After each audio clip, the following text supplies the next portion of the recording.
47e émission de Bug, votre podcast fétiche sur vos films préférés, sur vos séries Netflix et autres networks américains ou français, pour ceux qui ont vraiment très mauvais goût et pas d'argent. Je suis Alphonse Dadet et je suis accompagné de mes deux fidèles acolytes. Il y a Seb. Salut Seb. Salut. Et il y a Bastien. Salut Bastien. Hey, salut à vous les Européens. On se prépare pour l'Eurovision. Quand je rêve, je suis un roi. You put me in a box, want me to be like you. On n'est pas dans les codes, ça dérange beaucoup. Alors, laissez-nous nous envoler. Quand je rêve, je suis un roi. Quand je rêve, on fait des centaines de millions de vues. Quand je rêve, Grande Pissette ne parle plus de super-héros. Quand je rêve, Alphonse a regardé 14 films dans la même semaine. Quand je rêve, Sex and the City est ma série fétiche. Quand je rêve, Bug est un roi. Le roi du podcast. Quel talent.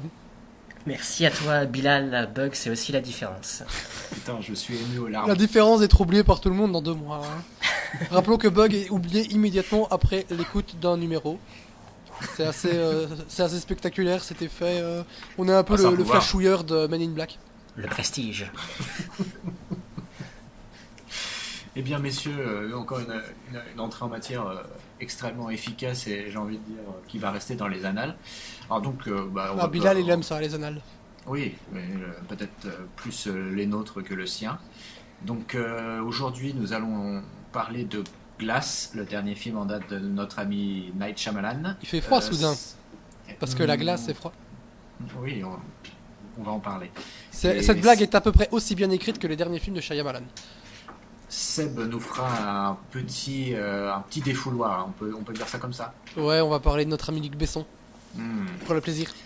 Et pour conclure l'émission, Bastien nous fera un petit pot pourri, encore pas piqué des hannetons, toujours. Yes. Avec 3 films au programme, c'est ça? Si tout se passe bien, oui. Et il y aura de l'attaque de Squall. Oui, le retour. Ça, c'est pour faire tenir nos auditeurs jusqu'à la fin de l'émission, parce que sinon, il n'y en aura plus. Donc, voilà, moi, je vais me coller sur la glace de notre ami Shyamalan. On commence tout de suite, les gars, ou vous avez quelque chose à rajouter, un petit coucou à faire, une dédicace? J'aimerais saluer tous les gens qui nous écoutent. Non, je déconne, il n'y a personne qui nous écoute. Salut à toi. Écoutez, j'y vais. Je pars donc sur Glass. Alors, on va parler un petit peu on va parler de moi. Ça ne me dérange pas. Vous savez, si vous êtes un auditeur fidèle de Bug, maintenant me déplacer au cinéma est une chose très rare. Donc, je ne vais pas y aller par 4 chemins. Il y a qui encore? Il y a James Gray qui arrive à me déplacer. Il y a Tarantino. Et finalement, Shyamalan fait partie de cette caste. Aussi étonnant que cela puisse paraître. Quand t'as dit Eba, moi j'ai pensé que t'allais dire Eba-Fi. Et Laurent Baffy, Les Clés de Bagnole 2, qui sera un jour peut-être sur nos écrans. Donc oui, Shyamalan, je me déplace encore pour lui, pour ses films, effectivement, à l'époque déjà de Sixième Sens, Incassable, Village et compagnie, je les avais vus en salle. Bon, effectivement, après La Jeune Fille de l'eau, il y a eu un trou. J'ai repris avec Split, parce que le petit bruit autour de Split m'avait quand même bien titillé, donc je reprends avec Split, et là je me suis redéplacé à nouveau pour Glass. Et pourquoi? Parce que car Glass répare, car Glass remplace, j'ai envie de vous dire. Voilà. Alors, elle est mal amenée, mais elle était impossible à caser, les gars. Putain, je l'ai torturé dans tous les sens et j'arrivais pas. Donc voilà, bon. Shyamalan, c'est quand même un cinéaste on a beau dire, ses premiers films les premiers films qui ont franchi les frontières des États-Unis. Et je parle pas de ces 2 premiers longs métrages que personne n'a vu ou presque. Et donc on va estimer que Sixième Sens et Incassable sont les 2 premiers longs métrages connus et qui existent. Les autres, je crois que maintenant même le tout premier, je crois qu'il existe une vieille copie dégueulasse sur YouTube, un truc bien pourri à voir, mais s'il y en a qui veulent se faire plaisir, vous pouvez y aller. Bref, donc voilà. La carrière de Shyamalan, c'est super intéressant, c'est même parfois plus intéressant que ses films. Donc le mec est un Wonder Boys qui commence à casser la baraque assez rapidement, et puis il prend de plus en plus de liberté avec ses films. Il y a déjà une première scission qui se fait au niveau du Village, qui est reçue plutôt froidement. Alors, personnellement, quand j'avais vu le film au cinéma, j'avais trouvé ça à chier total. Je m'étais marré comme une baleine en voyant tout le film. je trouvais ça complètement con, quoi. J'imaginais les mecs, maintenant on peut spoiler le film, hein, parce que ça a quand même pas loin de 20 ans cette histoire. Des mecs qui vont dans le fond de la forêt pour faire des cris d'abrutis, pour faire peur aux gens. Quand tu visualises ça un peu, tu trouves ça ridicule. Sauf que, c'est toujours le cas, c'est toujours ridicule, sauf que le propos du film était quand même pas si con que ça, il y avait quelque chose. Enfin, c'est quand même quelque chose que, chez Shyamalan qui est régulier, c'est qu'il y a toujours quelque chose, même si tout n'est pas très bon. Donc voilà, après il y a la jeune fille de l'eau qui a été, alors là pour le coup, qui a été la scission totale avec tout le monde, ou presque, parce qu'il s'attaquait quand même purement et simplement à la critique de film bien sûr. Et donc après il s'en est suivi un long chemin de croix, on pourra citer ces phénomènes, ces maîtres de l'air et autres merdes, hein. Là pour le coup je crois qu'il n'y a pas grand chose à sauver de ces films là, même si la mise en scène de Shyamalan ça a toujours été quelque chose de plutôt clair. Et il y a eu un petit regain d'intérêt quand le Pépère est passé sous l'égide de notre ami Jason Blum et de sa fameuse Blumhouse. Voilà. Et donc il nous a sorti The Visit. Alors The Visit que j'ai maté post-Split et que j'ai trouvé plutôt pas bon. Enfin moi ça m'a. C'est de la merde. C'est pas du tout ma came. The Visit, j'ai pas trouvé du tout ça intéressant. Donc que déjà il y a eu une petite reprise d'intérêt avec ce film. Split a confirmé la tendance parce que là, pour maintenant, ceux qui l'ont toujours pas vu, c'est dommage, mais le petit Shyamalan a été très malin de nous faire un petit lien avec son film Incassable, qui était un de ses plus grands succès, donc on peut le rappeler. Et du coup, l'intérêt des gens est redevenu assez important. Et le Pépère est quand même plutôt un bon bougre et plutôt malin et même plutôt intelligent. Il s'est dit je vois que ça marche comme ça, du coup je vais balancer un troisième volet d'une possible 3 volets trilogie sur ces films de super-héros ou supposés comme tels, donc Incassable, Split, et le troisième c'est le fameux Glass. Donc Shyamalan, c'est quand même, on peut le dire, le mec est un peu un connard. On sait qu'il a un ego surdimensionné, et que voilà, il aime bien se mettre en scène, hein. La preuve de tous ces petits caméos dans quasiment tous ses films. Je crois qu'il y a un seul film où on ne le voit pas, et je me demande si c'est pas dans le dernier Maître de l'air, pour vous dire à quel point il en est pas fier de celui-là, ou c'est peut-être After Earth, je sais plus, enfin il y en a un des deux où il fait pas de caméo. Et donc voilà, et moi je vais vous dire, moi j'aime bien les connards. La preuve, je fais ce podcast avec Seb, mais je suis pas un connard, je suis un enculé, excusez-moi monsieur, mais prenez les mots exact. On y reviendra. Donc voilà, je me suis déplacé pour Glass. Alors maintenant on va rentrer dans le vif du sujet et on va parler du film parce que trêve de plaisanterie, il faut quand même rentrer. Les gens nous écoutent, enfin le gens nous écoute juste pour ça. Alors je vais commencer par dire que je fais partie des gens sur lesquels le film a plutôt bien fonctionné. J'ai trouvé ça, je pense même meilleur que Split. Ça m'a plus parlé que Split, mais je suis en même temps extrêmement conscient des défauts que comporte le film, et il y en a quand même pas mal, une bonne chier.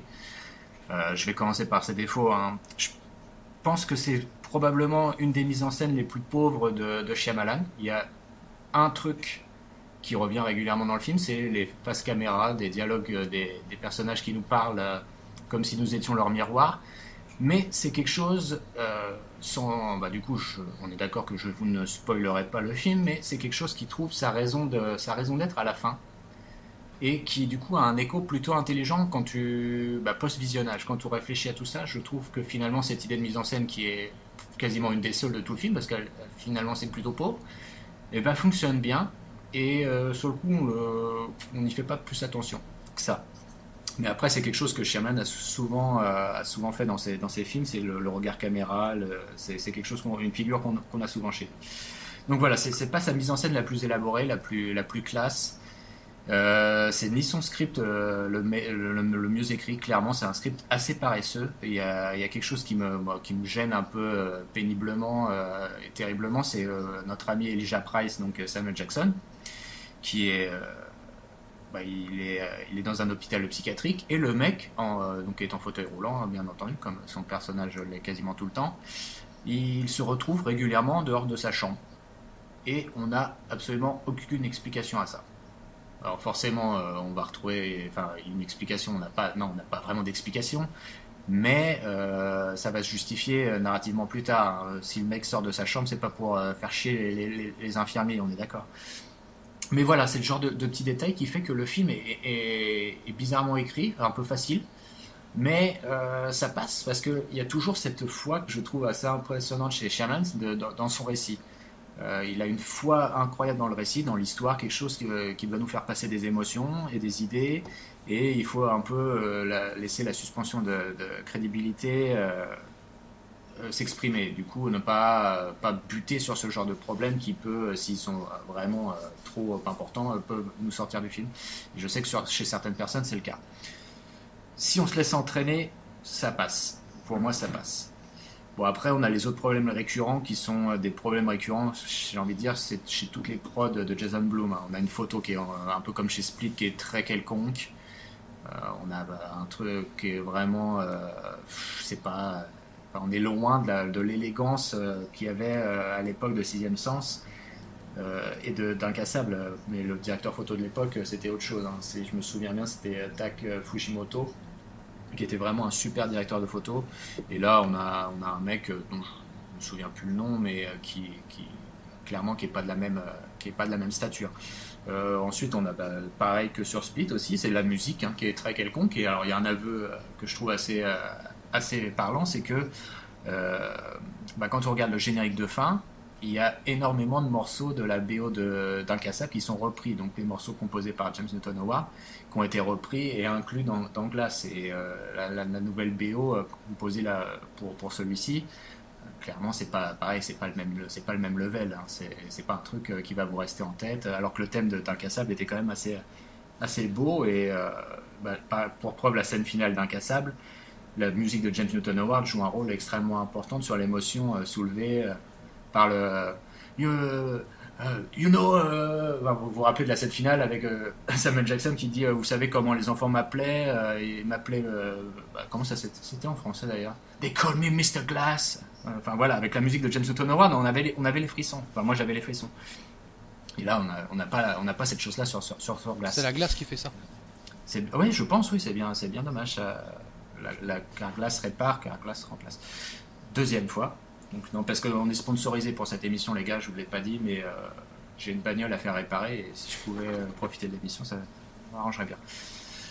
Donc voilà, là je pense que j'ai à peu près fait le tour de ce qui me posait problème. Ensuite, ce que j'ai beaucoup apprécié dans le film, c'est que bizarrement j'ai été touché. Il y a des trucs qui m'ont ému. J'ai même eu la petite larme humide à un moment. Alors je pense qu'il y a des gens qui vont absolument rien ressentir devant le film. Mais moi, il y a 2-3 moments comme ça où ça m'a pris, je dirais pas que ça m'a bouleversé ou retourné, mais je me suis dit, putain, il y a quelque chose. Et c'est ce qui est chiant, c'est que c'est assez frustrant aussi, c'est que du coup, comme le film n'est pas parfait, l'émotion est là, elle arrive, mais elle sort pas complètement. C'est difficile à exprimer. C'est un peu comme un coït qui serait interrompu. C'est qu'on y va, et il y a un truc qui nous empêche d'y aller jusqu'au bout, quoi. Et pourtant, le plaisir est là, mais il y a quelque chose qui nous stoppe. Et c'est chiant. Il y a dans la scène finale, il y a quelque chose qui est magnifique et qui prend un peu au trip si tu t'es laissé embarquer. Mais finalement, ça pas complètement. C'est pas quelque chose qui va se laisser sortir. Donc c'est dommage. Par exemple, il y a des idées que moi je trouve absolument superbes dans le film. Là, je vais parler un peu de ce qui se passe dans le film, mais pareil, c'est pas d'une importance folle malheureusement pour le métrage. C'est que donc Bruce Willis est de retour dans le personnage de David Dunn et il a son fils. Donc, alors déjà, ce que j'aime beaucoup, c'est que Shyamalan a repris exactement le même acteur que dans Incassable, celui qui jouait son fils. Donc c'est le même acteur aujourd'hui, donc plus de 20 ans après. Qui est d'ailleurs plutôt bon, cet acteur. Et il y a quelque chose, il y a une idée de est-ce que en fait le personnage de David Dunn ne serait pas un super-héros uniquement aux yeux de son fils, parce que son fils, voilà, la relation père-fils et compagnie, alors que David Dunn est quand même un mec assez apathique et compagnie, très dépressif. Enfin, entre Incassable et Glass, il n'y a pas eu beaucoup de changements. C'est toujours le même mec. Et il y a cette idée qui arrive, qui est comme quoi en fait le fils idéaliserait son père, et je trouve ça bien senti, et c'est dommage qu'on n'aille pas plus loin dans cette réflexion là, parce Parce que bon, le pitch du film, je sais pas si vous le connaissez les garçons, mais est-ce que je le balance vraiment pour les spectateurs et nos auditeurs, notre auditeur. C'est que donc on est dans un monde où en fait le personnage de David Dunn, donc contre celui d'Incassable, le personnage de James McAvoy, celui de Split, et Elijah Price, Samuel Jackson aussi dans Incassable, seraient en fait des personnes tout à fait normales, mais qui auraient développé certaines capacités comme tout le monde en aurait. Et donc ça c'est le rôle de Sarah Paulson, qui est le nouveau personnage, qui est la directrice d'une étude sur ces 3 personnages, qui donc les étudie et les enferme et leur dit que non, ils ne sont pas des super-héros, ce sont des gens normaux qui ont juste développé quelque chose d'un peu plus poussé que nous. Donc ça, c'est l'idée de base du film. Autrement dit, si tu as vu Incassable et Split avant, ça tient pas, hein. On est d'accord, les gars, on n'est pas des teubés.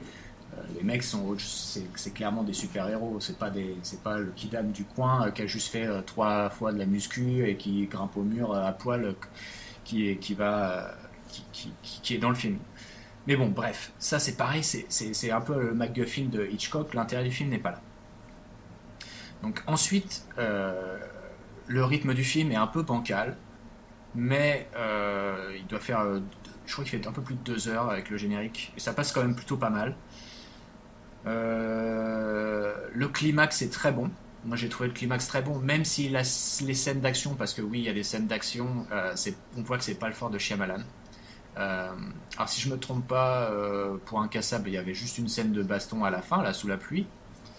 Et qui était plutôt pas mal filmé. À mon souvenir, il y avait des plans larges et compagnie, c'était plutôt pas mal fait. Là, c'est pas du tout la même sauce, hein. On sent que Bruce Willis, physiquement, c'est plus la même chose, hein. Donc on met de la caméra portée sur lui pour essayer de dynamiser un peu tout ça, mais ça fait pas illusion très longtemps, quoi. Ensuite, le personnage de James McAvoy, dans Split, ça avait déjà tendance à être un petit peu pénible. Là, c'est pareil, il y a des moments où on a envie de dire putain, arrête ton changement de personnage, c'est un peu pète-couille.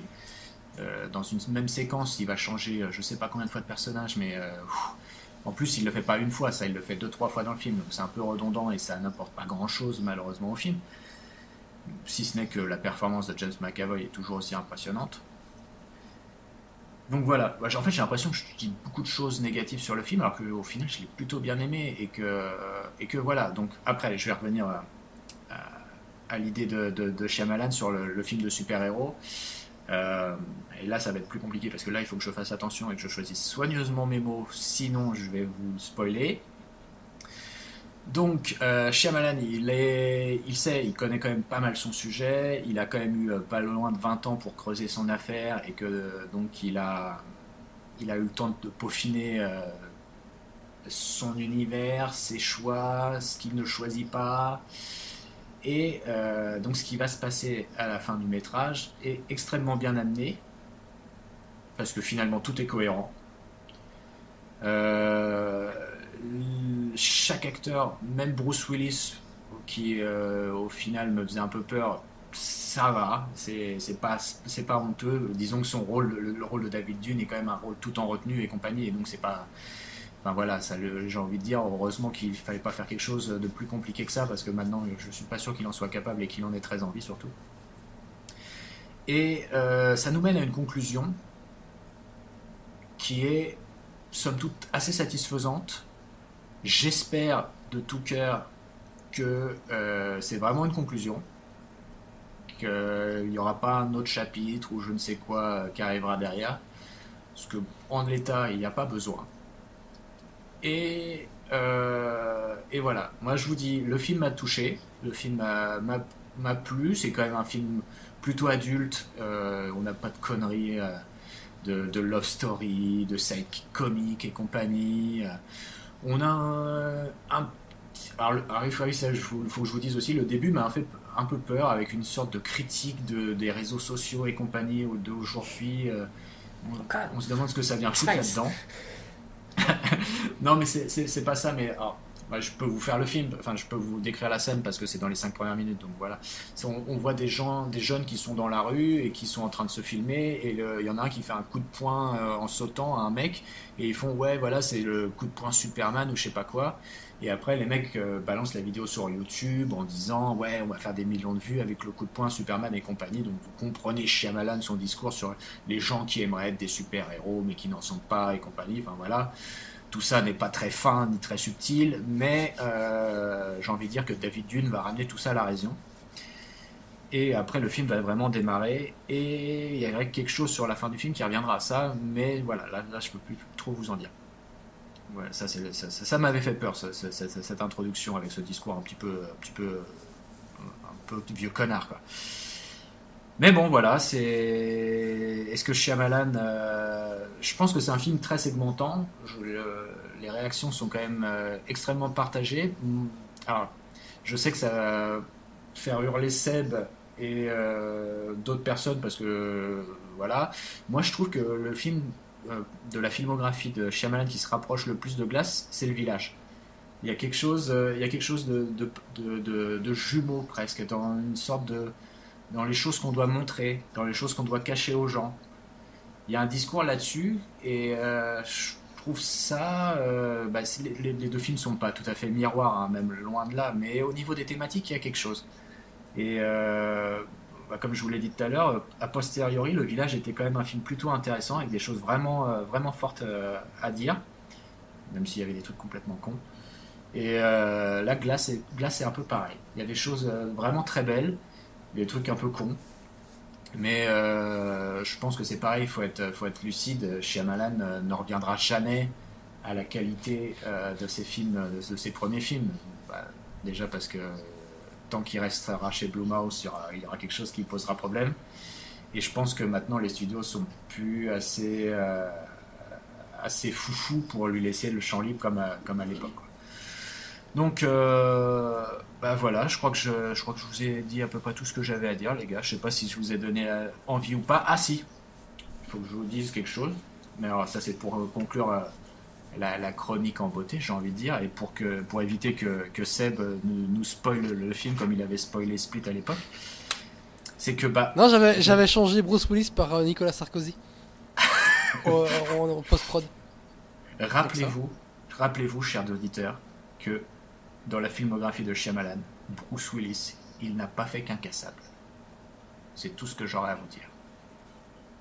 Oh putain. J'espère qu'il n'y a pas une connexion avec Sixième Sens. Non mais pour réagir à ce que tu dis, que tu parlais du village, mais au-delà des conneries qu'il y a dans le film, le problème n'est pas son propos, le problème c'est que c'est extraordinairement chiant. Donc je pense pas que Glass peut être aussi chiant que ce truc-là. Ah non, moi je me souviens, c'est la seule fois de ma vie où je me suis levé de mon fauteuil pour m'énerver devant ma télé en disant au film, mais putain tu vas finir quand toi espèce de saloperie. J'en pourrais plus, je devenais fou. J'ai une petite question, moi. Est-ce qu'on peut regarder Glass sans avoir vu Incassable et Split? Alors, sans avoir vu Split, ça me paraît compliqué. Parce qu'il y a le personnage aussi d'Anna Taylor-Joy qui revient. Ouais. Incassable, ça me paraît plus jouable. Ça me paraît plus jouable de ne pas avoir vu Incassable parce qu'au final, le passé de David Dune... Ah non. Non, en fait, non.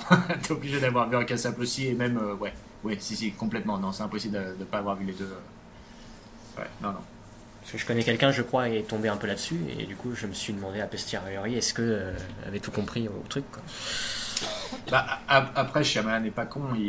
S'il y a un truc qui est important et qui s'est passé, par exemple, dans Incassable ou dans Split, là, en l'occurrence, c'est dans Incassable, il y a un truc assez important qui se passe et qu'on revoit dans Glass, qui a un lien narratif avec Glass.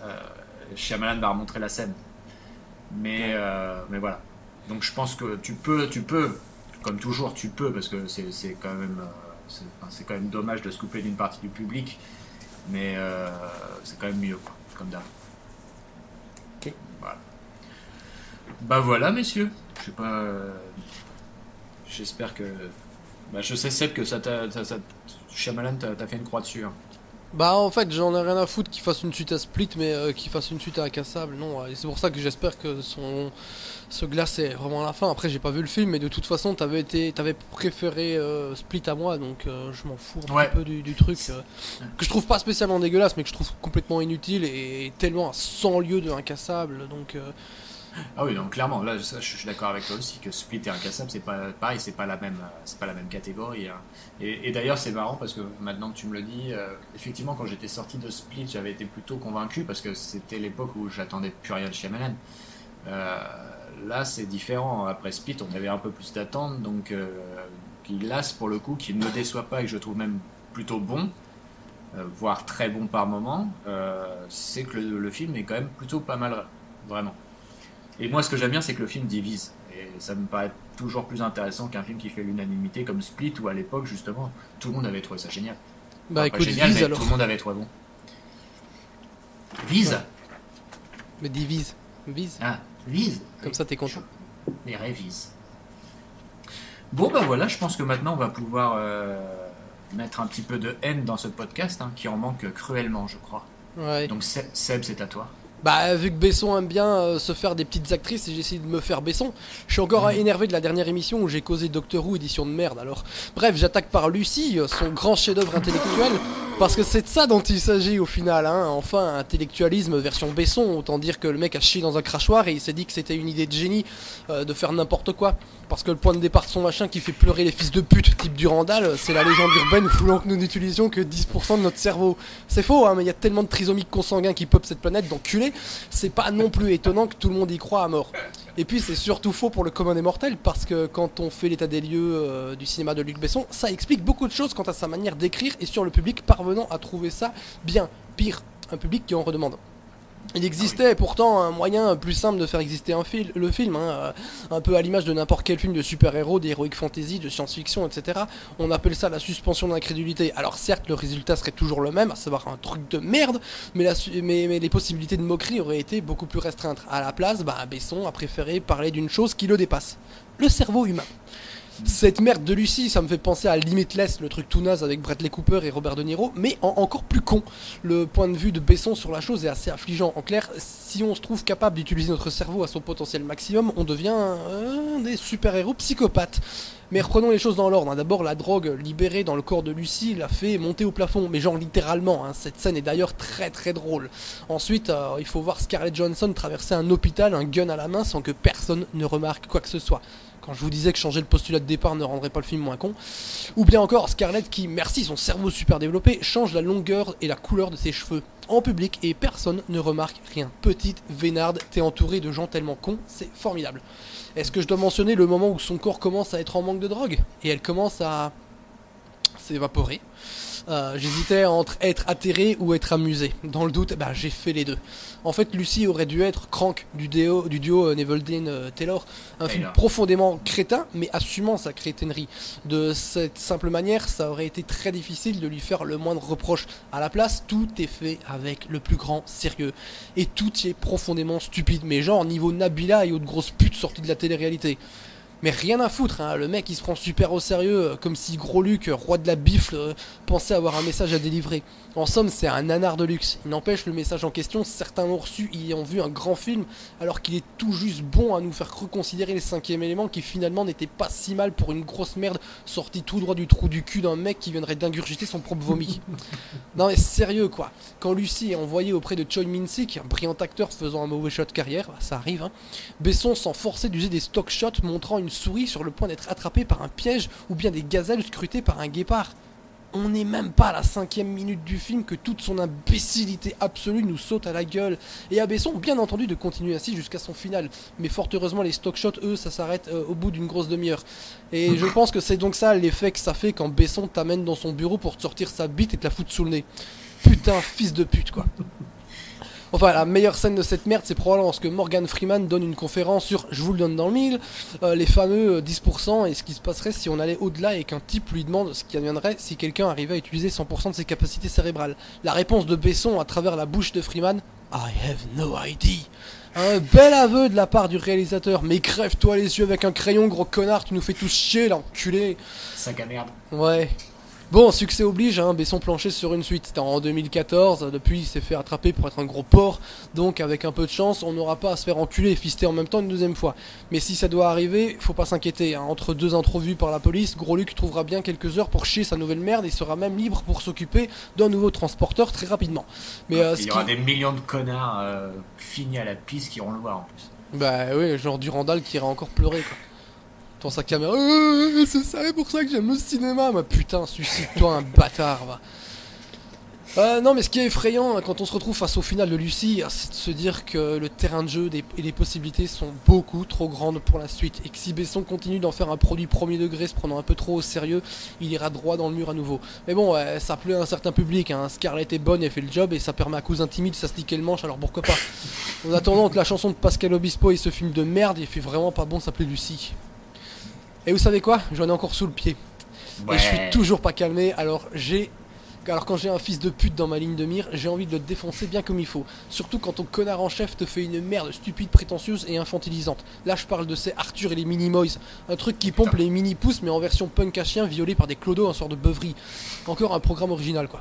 Besson chiale tout le temps parce que la critique démolit ses films mais jamais il se pose la moindre question. Les Arthur, comme Adèle Blanc-Sec, c'est d'une crétinerie de crasse, jamais drôle et super mal branlé. Par contre on se branle bien vu qu'on voit les nichons de Louise Bourgoin, j'ai plus 14 ans putain. Enfin bref, c'est donc normal qu'ils s'en prennent plein la gueule, hein. Mais non, monsieur, il dit qu'on le critique parce qu'il a du succès et qu'on n'aime pas les gens qui ont du succès. C'est souvent vrai. Mais faudrait pas non plus que ça devienne un mécanisme de défense quand on fait de la merde comme une grosse merde. Je me demande où il achète ses œillères parce qu'elles sont super efficaces.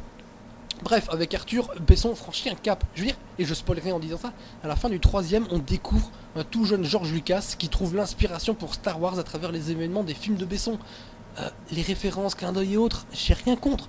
Mais là, c'est limite comparer les deux trilogies en disant que finalement, c'est pas si éloigné et que ça se vaut. Sauf que là où Star Wars est finalement un divertissement familial aussi, jamais ça prend son spectateur pour un abruti. Je parle de la trilogie et pas de la prélogie, hein, qu'on soit bien clair. Alors que Besson fait typiquement un film pour mioche débile. Mais tu sais, le genre qui se cache derrière une lampe pour jouer à cache-cache, il est super content. Alors que t'as juste envie de lui foutre ta main dans sa gueule de petit bâtard pour lui expliquer qu'un soir où tu baisais sa mère, tu lui as mis un coup de bite dans la gueule et qu'il est devenu mongol. Ce genre de môme quoi. Bref, retour sur Besson qui a certainement cette histoire à qui c'est arrivé.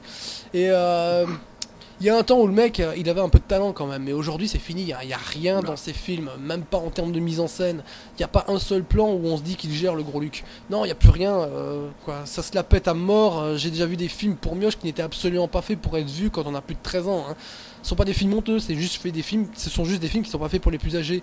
Et il y a aucun problème à laisser un enfant regarder ça. Mais là non, c'est juste pas possible quoi. C'est le principe d'un Dora ou de Bob l'éponge quoi, on infantilise le public. T'es un môme, t'es trop con pour comprendre quoi que ce soit.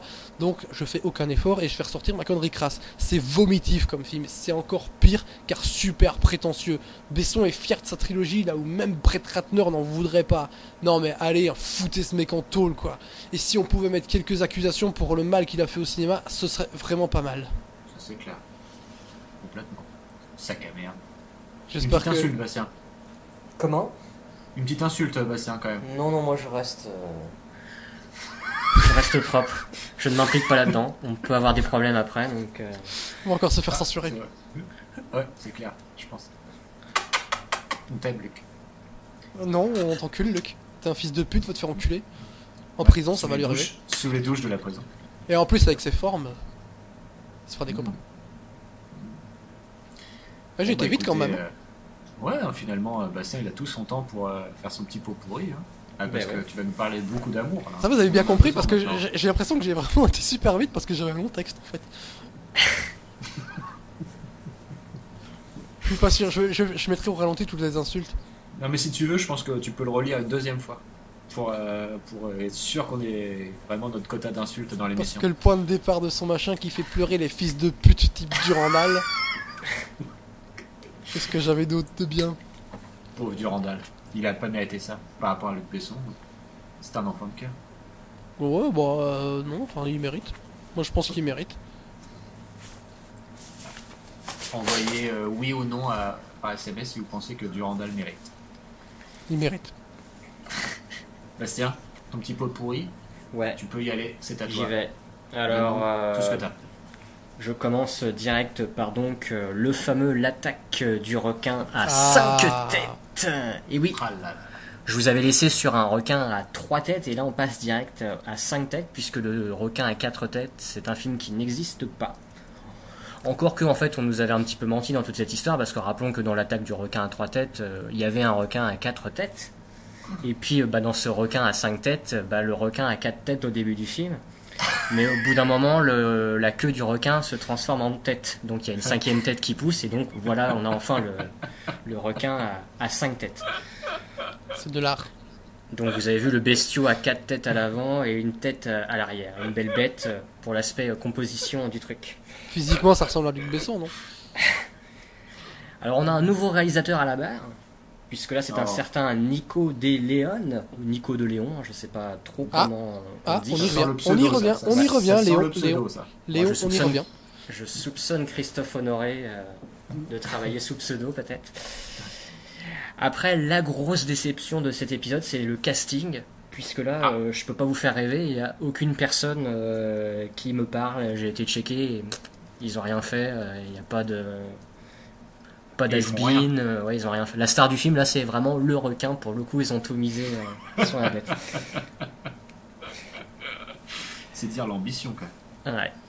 Au niveau de l'histoire, c'est un petit peu dans l'esprit de la saga. On a toujours la jolie scientifique à ses petits étudiants, et donc qui fait ses recherches et tout ça. Et puis donc il y a un requin qui vient foutre un peu le bordel dans le coin.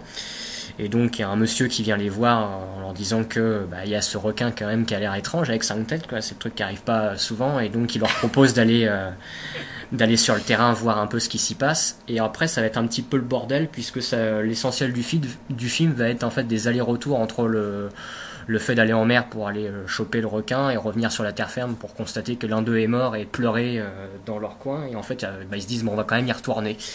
Donc, parce que c'est quand même un putain de requin à 5 têtes, donc c'est pas le truc qui arrive souvent, donc ils y retournent. Donc, c'est un rythme un petit peu en dents de scie, j'ai envie de dire. Donc, avec on va à la mer, on revient, on va à la mer, on revient. Et comme je vous dis, ils sont quand même vraiment très cons dans celui-là parce que à chaque fois qu'ils se vont à la mer, donc t'as un mec ou une nana qui décède, mais ils y retournent quand même sur le. Il faut y aller, les gars. Il faut y aller parce que ça peut rapporter la gloire quand même ce spécimen. Donc il y a toujours ce côté scientifique qui paye. Sachant que là, il n'y a pas de discours écolo dans cet épisode. Donc, côté réplique, j'ai noté donc quelques petites perles dans cette version française que j'ai regardée.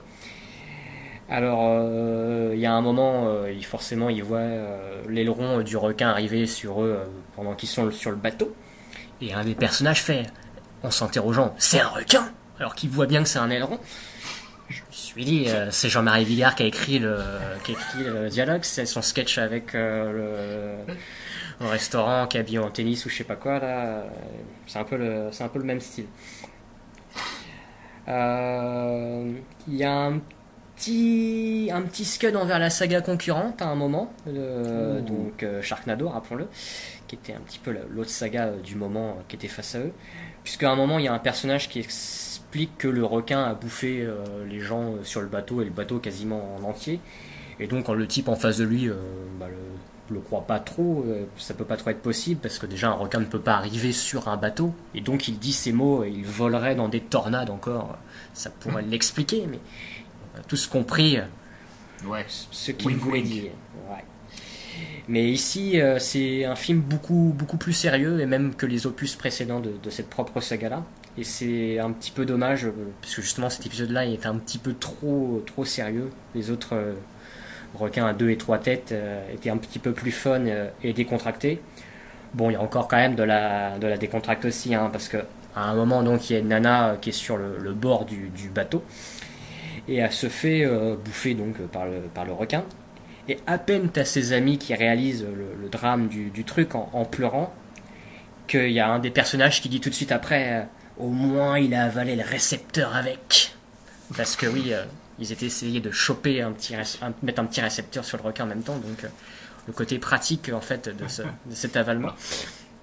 Parce que oui, c'est un film aussi où il y a de la stratégie pour se faire ce requin. Donc des capteurs pour le pister, mais pas que. Parce que la meilleure idée du film, quand même, c'est d'utiliser des haut-parleurs qui font des sons de dauphins. Car c'est bien connu, les requins détestent ces branleurs de dauphins. D'ailleurs, un personnage regrettera de ne pas avoir de dauphins apprivoisés pour les envoyer direct face aux requins. Donc on va se contenter de haut-parleurs qui font des sons de dauphins. Donc, je vous le dis, le plan est totalement foireux, hein, ça finira mal, je vous préviens. Alors aussi, ah oui, à propos de la pauvre nana qui se fait bouffer sur le rebord, alors forcément, il y a ses camarades de promotion qui font les gros yeux au grand instigateur de cette expédition, parce qu'ils viennent de reperdre leur copine quand même. Mais le bec veut quand même capturer le requin et celui-ci n'a finalement aucun remords de la mort de la nana puisqu'il se justifiera en disant « C'est pas ma faute, elle s'est penchée, elle a pas été prudente. » Merde. Alors après, pour tout vous dire, le truc qui m'a fait le plus rire du film, c'est un truc assez anecdotique, ça prend genre 3 secondes, ça passe comme une lettre à la poste, mais quand on y réfléchit 2 secondes, on se dit « Mais c'est quand même complètement con. » Donc c'est un petit peu avec l'idée de ce capteur sur le requin. Donc à un moment les personnages regardent le petit truc radar qui permet de voir où est le requin, quoi, et ils voient que le capteur ne bouge plus et qu'en plus le signal est sous le bateau. Et là en fait tu as un plan où tu vois le requin qui est caché sous le bateau et qui bouge pas et qui fait pas de bruit. Et j'ai trouvé ça magnifique. Un requin qui fait du surplace quand même sous un bateau. En loose day, parce que juste après forcément il s'énerve, mais il est là il bouge plus le requin, il fait pas de bruit. Rusé la bête. C'est pas la moitié d'un con. Ah non. En même temps il a quand même 5 têtes, donc c'est clair. Mais la ruse a ses limites, hein, face quand même au vieux loup de mer du film. Puisque encore une fois ici on a un vieux loup de mer, encore qu'ici il est plutôt jeune et plutôt fringant, puisque a priori c'est un ex de madame la scientifique du film. Et c'est quand même grâce à lui et à son intelligence que le requin il passera, hein. Après s'être accroché au requin avec un espèce de gros hameçon, il le fera exploser en 1000 morceaux. Alors qu'en plus on le croyait mort, du coup le vieux loup de mer avec la bête, sacrifié pour sauver les autres, mais en fait celui-ci redéboulera quelques secondes après, comme si de rien n'était, sur le bateau. Et là t'as les survivants qui sont totalement médusés de la scène et qui n'en revient pas qu'il soit vivant. Et il y a une des filles tellement contente de le voir qu'il est vivant qui déclare un petit enfoiré de pêcheur. Et là ils rigolent tous ensemble. Donc, et en plus, histoire d'enfoncer un petit peu plus le clou, notre petit enfoiré de pêcheur demande la main de la jolie scientifique, chose qu'il n'avait jamais fait auparavant quand ils avaient leur petite relation. Donc, tout ce petit film l'a fait mûrir aussi. Et la clap de fin, donc, c'est bien que les personnages évoluent. Ben oui. Donc, je tiens quand même à faire une petite parenthèse sur le personnage je pense que c'est la scientifique, hein. Ouais. Interprétée par Nikki Howard. Elle a un air de la regrettée Auguste Ames. Voilà. D'accord. Ah oui, d'accord. Une collègue. Une collègue de boulot. Bon alors next. Yes. Bon, je sais que vous l'attendez depuis un petit moment cette critique, je la repousse à chaque fois, je plaisante dessus, mais là il est temps qu'on se pose dessus. Le point Jamie Lee Curtis arrive. Non, il va faire encore une vanne. Oui, c'est vrai. Je vais vous parler de Déviation mortelle de Richard Franklin. Ah, ça m'intéresse justement, j'ai lu le truc sur Mad Movies cet après-midi. Ah voilà, c'est suite à cet article que j'ai eu envie de voir ce film. Donc film australien faisant partie de ce qu'on appelle la house exploitation. Donc films australiens d'exploitation. Donc un film bien sympathique, hein, qui nous prouve une fois de plus de toute façon que n'importe quel film des années 70-80 sera toujours plus intéressant qu'un bon film de notre époque. L'histoire, rapidement, c'est un espèce de routier interprété par Stacy Keach qui écoute la radio sur son trajet et qui comprend qu'il y a un espèce de mec qui tue des nanas pas loin d'où il se trouve, et en fait je sais plus comment, mais du coup il repère un camion. Oui, bah, du coup c'est ça, il y a un camion en fait où il voit un mec qui fait des trucs bizarres, et du coup après il va pister un petit peu ce mec en camion, et donc ça va être un petit peu un face à face entre lui et ce mec dans le camion, à savoir est-ce que c'est vraiment le tueur dont on est en train de parler ou pas. Donc vous voyez une espèce de mélange entre Duel de Spielberg et Hitcher, mais ici c'est beaucoup plus centré quand même sur les personnages, hein, dans le film. Ne vous attendez pas à un déferlement d'action et de violence, hein. C'est pas comme Duel où les personnages c'est très pauvre, hein. C'est vraiment tout centré sur l'action. Là c'est vraiment un petit film à suspense sans prétention qui remplit amplement son contrat, grâce notamment à un Stacy Keach que j'ai trouvé excellent, en routier vieillissant qui récite des poèmes. C'est un peu notre regretté Gérard Cousin, oh. Ouais. C'est un peu le même style de personnage, avec ses longs monologues comme ça, poétiques, où il parle tout le temps à son chien qui l'accompagne et qui trimballe. Il s'embarque comme ça en plus dans cette affaire qui ne le concerne pas, mais il se transforme en espèce de Sherlock Holmes prolétaire fort sympathique. Donc j'ai beaucoup aimé son personnage, son interprétation avec cette petite moustache à la Patrick Devers. Il a toujours la moustache, hein. Ouais, mais pas. Il ne la Et quitte Jamie pas. Lee Curtis là-dedans, qu'est-ce qu'elle fait? Elle a une moustache aussi. Jamie Lee Curtis, elle est là aussi. En fait, une des autostoppeuses qui la ramasse à un moment du film, mais elle a un rôle assez mineur au final, puisqu'elle disparaît une bonne partie du métrage. C'était juste après Halloween, donc... Ça vous intéresse, mon gros Luc? Non, c'est pas que tu dis mineur, donc je demande l'âge. Ah. Putain, je fais des blagues de merde et vous les comprenez pas, c'est ça le pire. Et oui, Luc est intéressé aussi par l'âge. Parce que il me semble quitte à baiser, il faut qu'elle soit mineure, quoi. Maïwen. Ouais. Police. Alors la réalisation est somme toute très classique mais très efficace, hein, puisque c'est une réal de la vieille école.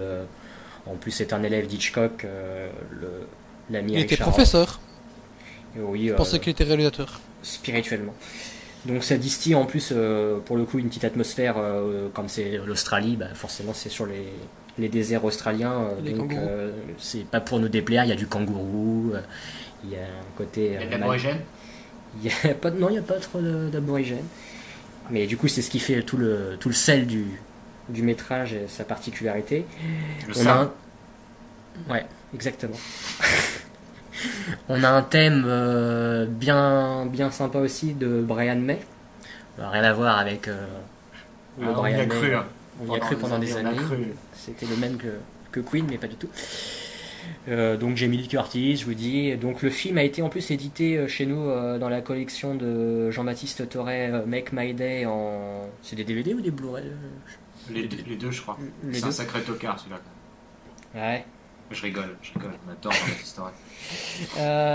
Et donc jetez-vous dessus, puisque du coup il a été réédité récemment, et c'est un film qui mérite, dont on en parle un petit peu plus, qu'on le remette un petit peu dans la lumière. J'ai cru comprendre en plus que Tarantino était apparemment fan du film. Ouais, alors donc ça par contre... Comme à chaque fois les petits films méconnus, c'est du Tarantino approved. Ouais. Mais moi j'approuve aussi. Et en parlant de films australiens, j'ai récemment découvert Wake in Fright, ou Réveil dans la terreur en français, de Ted Kotcheff. Et j'ai vu le film, et à un moment il y a une scène où un mec, ils sont en train de buter un putain de kangourou, vu qu'on en parlait, c'est pour ça que j'y pense. Et je me dis, putain, mais c'est dégueulasse, c'est dans le générique de fin, t'apprends qu'en fait ils ont vraiment buté un kangourou, quoi. Ah oui, ils l'ont fait. Là tu te dis, putain, les bâtards, quoi. Bon, à côté de Cannibal Holocaust, ça reste très gentil, mais effectivement. Next. Ouais, un jour il faudra que t'en parles. Ou alors je le fais parce que... Surtout Jessica Biel. Je termine avec le point Bronson avec nous. Bronson avec nous. Oh putain, un film avec Christian Clavier. Puisqu'aujourd'hui, je vais vous parler du Justicier de minuit, de toujours G. Lee Thompson, et donc avec toujours Charles Bronson. Alors attention, même si le titre français y fait penser, c'est trompeur, puisque ça n'a rien à voir avec la saga du Justicier dans la ville. Mis à part que le personnage donc dans un Justicier dans la ville s'appelait Paul Kessler, et là il s'appelle Léo Kessler, mais bon, rien à voir. Bon, dans celui-là, on embête un petit peu sa fille, et puis rien à voir. Mais bon, rien à voir quand même. Et puis bon, il décide de se faire justice un petit peu lui-même à un moment, mais sinon ça n'a strictement rien à voir avec. Aucun lien. Ça s'appelle comment en VO? Bah justement, ça n'a aucun lien puisque c'est. 10 to Midnight. Oui, absolument. Voilà. Je lis sur Wikipédia, il n'est sans aucun lien avec la saga du Justicier dans la ville. Aucun lien. C'est bien de préciser. Donc production Canon. Avec tout ce que ça implique. On est en 1983, bande son radio Rock FM dans le métrage, un casting féminin composé essentiellement de top modèles. Il y a des boobs, il y a du sang, du sexe, de la violence, film d'exploitation bien divertissant, puisque donc l'histoire est centrée essentiellement en fait sur le serial killer que doit suivre, doit choper Charles Bronson. Parce qu'on a un tueur de femmes un peu frustré de la quéquette qui décide donc de s'attaquer à... Ah, le gros Luc. Voilà. Tout se regroupe. C'est une thématique. Et donc il tue des femmes, donc on a des séquences de meurtres. Et puis donc Charles Bronson qui joue un flic qui essaye de le choper, mais en fait on voit assez peu Bronson dans le film, et on voit limite même plus son coéquipier. Et le film est essentiellement centré, donc je vous dis, sur le serial killer, et moi les films de serial killer, bah, j'aime ça, donc le film ne m'a pas déplu, surtout que comment vous dire, le tueur il se balade quasiment à poil pendant tout le film. Enfin, pas pendant tout le film. Et c'est ça. En fait, son petit truc, c'est donc quand il tue les jeunes femmes, il se met tout nu en fait. Donc il se balade à poil dans les appartements, tout ça. Je fais de ces balades. C'est normal, hein, tout le monde le fait. Donc j'ai passé un bon moment devant, ça m'a diverti. Alors vous attendez pas à Zodiac, hein, forcément, hein. C'est un produit calibré qui remplit son contrat d'exploitation. Bronson, c'est un petit inspecteur filou dans le film, puisque à un moment pour accuser le serial killer un petit peu sans preuve, il ira jusqu'à aller mettre des petites traces de sang sur des choses pour qu'il soit accusé alors qu'il n'a pas les preuves. Donc j'ai envie de dire, il n'a pas trop de limites, le garçon. C'est pas très réglementaire, hein, tout ça. Bah, c'est vraiment pas bien, je vais le dénoncer. Mais bon, finalement, ils vont libérer le serial killer parce qu'ils vont voir que Bronson a triché, et s'en suivra un massacre de nombreuses femmes. Donc il aurait fallu écouter finalement l'ami Bronson et sa mesquinerie au final. Puisque donc la grosse scène finale des meurtres est d'ailleurs le truc le plus réussi du film, puisque c'est limite tendu, ça doit durer 10 minutes, un quart d'heure, où donc il s'infiltre dans un appartement où il y a plein de nanas, et il les tue une par une. Oh. Et un côté giallo assez cool. Moi j'étais sur le cul parce que tu as Bronson à un moment donc qui arrive forcément à la fin du film et qui commence à courser le serial killer. Donc là tu as une course poursuite, il est vraiment à poil dans les rues de je ne sais où, San Francisco ou New York, et t'as Bronson qui est là derrière en train de courir, mais bon il court pas vite, hein, Bronson, hein. On sent que c'est pas Forrest Gump. Donc c'est très drôle parce que t'as l'autre qui trace sa mère, puis tu vois Bronson sur les petits plans des petits plans courts, et il a du mal, le poids de l'âge. Et en fait, le tueur, lui, est en train de courser la fille de Charles Bronson, parce que donc il y a aussi, je vous disais, sa fille qui est une victime potentielle. Et donc il y a une poursuite à 3 personnages sur la séquence finale. Et enfin, donc cette course finit où Bronson récupère sa fille, on ne sait trop comment, au final, et il se retrouve donc face au tueur nu devant lui, et lui le tient en joue avec son pistolet. Et t'as le serial killer qui est là en train de dire de toute façon je me ferais passer pour malade, parce qu'en fait t'as les flics qui sont aussi en train de débarquer au même moment, t'as des hélicoptères et tout, t'as toutes les bagnoles de flics qui sont en train d'assister à la scène, et donc là il est en train de se moquer devant Bronson en disant je me ferais passer pour fou une fois qu'ils vont m'enfermer, et puis je ressortirai, et puis je recommencerai. Puis là t'as Bronson qui quand même le tient toujours en joue avec son flingue, et il hésite quoi.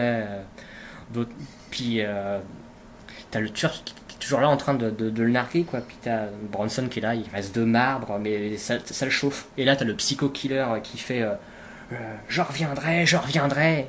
Et là t'as Bronson qui lui dit non, tu ne reviendras pas.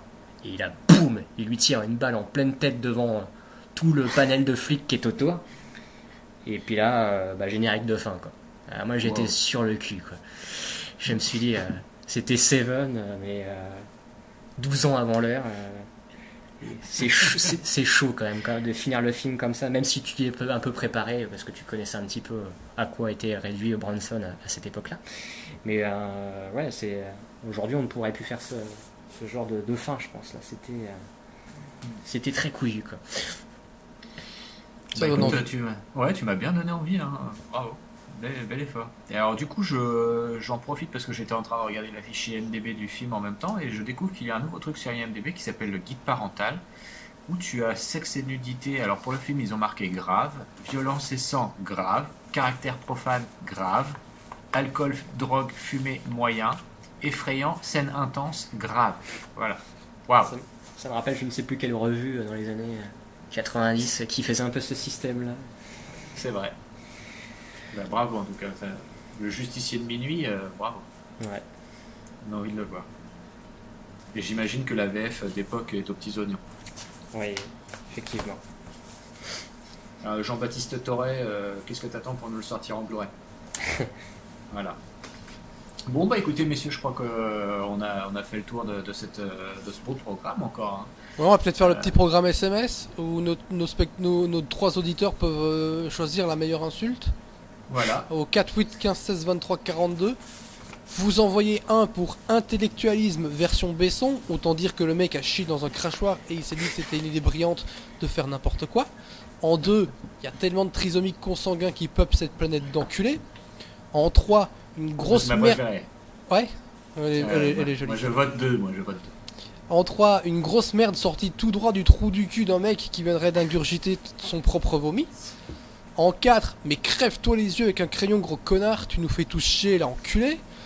Ou fils de pute, vous pouvez varier, ça dépend de vos plaisirs. Ou moi personnellement ma préférée parce que j'aime pas les enfants. Le genre qui se cache derrière une lampe pour jouer à cache-cache et qui est super content alors que t'as juste envie de lui foutre ta main dans sa gueule de petit bâtard pour lui expliquer qu'un soir où tu baisais sa mère, tu lui as mis un coup de bite dans la gueule et qu'il en est devenu mongol. 4, 8, 15, 16, 23, 42, 1, 2, 3, 4, 5. Vous faites votre choix. Merci. Bastien, tu votes pour laquelle? Pour le crayon, moi j'aime beaucoup les crayons. Donc il y a 2 votes pour le crayon déjà. Bravo. Ok, écoutez messieurs, je pense qu'il faut conclure. On rappelle les petits comptes Twitter de chacun. Alors le salut de l'émission, c'est toujours Bug le podcast. Je suis Alphonse Dadet. Il y a Seb qui est donc Grumpy Seb sur Twitter. Très grumpy. Très grumpy. Ouais, aujourd'hui très grumpy. Et Bastien, ton compte Twitter? Bambino, vous aimez les latins? Les cheveux plaqués à l'arrière et les trous dans les lobes d'oreilles avec une espèce d'anneau à l'intérieur, alors je suis l'homme qu'il vous faut. Si un anneau peut les gouverner tous, imaginez ce que je peux faire